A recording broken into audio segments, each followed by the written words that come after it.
चंद्रकांत चषक फुटबॉल स्पर्धेतील दुसरा उपांत्य सामना पाटाकडील तालीम मंडळ विरुद्ध बालगोपाल तालीम मंडळ यांच्यात खेळवण्यात आला.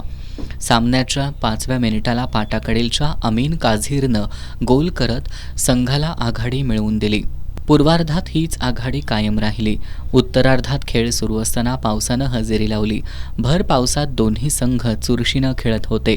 सामन्याच्या 57व्या मिनिटाला पाटाकडील संघाच्या ऋषिकेश मेथे पाटील यानं दिलेल्या पासवर अमीन काझीर यानं हेडद्वारे दुसरा गोल करत संघाला 2-0 अशी आघाडी मिळवून दिली. बालगोपालकडून ऋतुराज पाटील आणि फेला यांच्या 2 सोप्या संधी वाया गेल्या. अखेरपर्यंत 2-0 हीच आघाडी कायम राहिल्यानं पाटाकडील तालीम मंडळानं हा सामना जिंकत अंतिम फेरीत प्रवेश केला.